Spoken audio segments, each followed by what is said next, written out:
you find them supporting one cause or the other, maybe autism, physically challenged, orphanages, and so on and so forth. So we will also try and tie in and relate so that the Nigerian Sports Award itself will be a platform for giving back to those who need our support.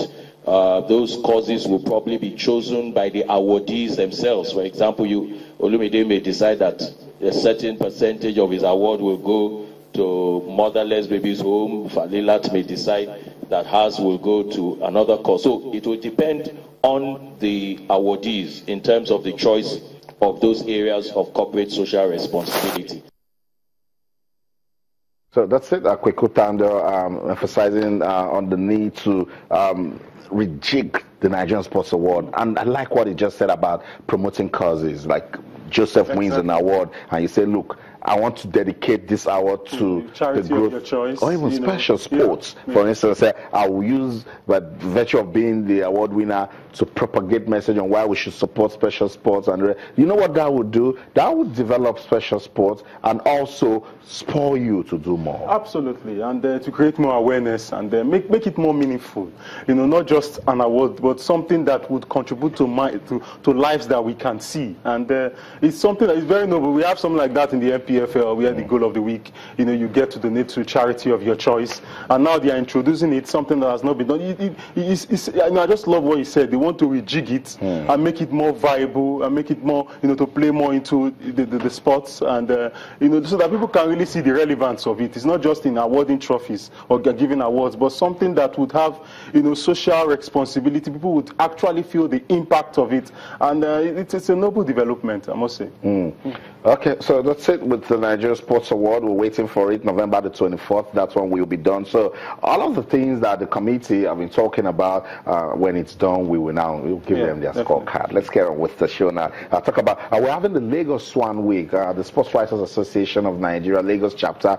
We've been busy in the last 1 year playing novelty matches, having persons come talk, and it's very important that we promote what is ours. Now, Honorable Inuka Rabo, we know him with the League Management Company. He was around today, talked about this topic, very, very important. It says Nigerian sports strategies for revival and growth. And one of the things he mentioned, Joseph, is that we in this part of the world, we still don't see sports as a business. And that's our biggest undoing. The moment we start seeing sports as a veritable tool to make profit, develop the country, then we'll take our sports seriously. A very, very important issue. But what you have to understand is that it's not just enough to make it business. It also affects who are those people who we elect.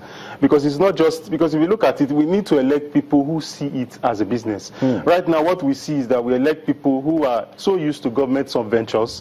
When monies don't come, they really don't have the idea or means of generating money. Because when you elect people who understand the business side of sports, even before they get into power, you realize that they already have an idea of how to generate funds. They already know how to move within the corporate circle to be able to get corporate bodies in. Because that is where the sporting aspect, the financial aspect of it gets met. Because if you leave it as it is now, and people just come in and, depending on government revenue, it's difficult to see it really as a viable, sporting venture.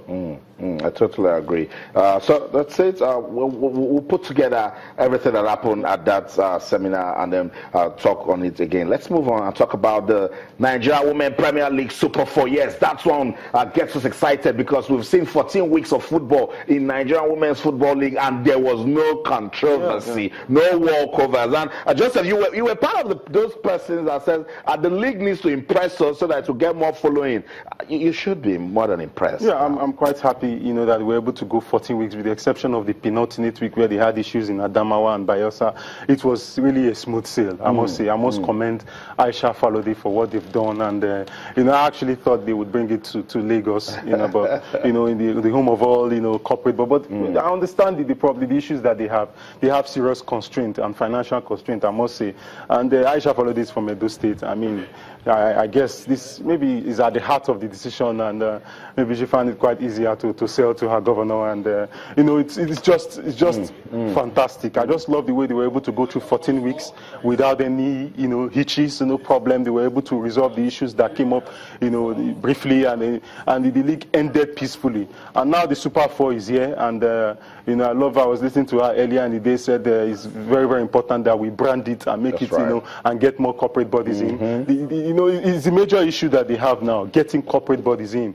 It's sad that in spite of the history of Nigerian football, because you don't just want to isolate Nigerian Women League, but Nigerian football, they are struggling to get sponsors at this level. It's quite sad, but it's okay. They are coming up. I know they are trying to rejig it. They are trying to come back to life, and this Super 4 provides them an opportunity, a platform to actually sell the brand, the Nigerian Women League, to corporate bodies and to individuals interested in helping, to project women football in this country. Okay, let's just run through the fixtures for the Nigeria Women Premier League Super 4. Remember, the competition will take off on September the 11th and run till the 16th. 4 teams will fight for pride and glory. That's them right there. There's Natural Amazons, Bayelsa Queens, Delta Queens, and Rivers Angels.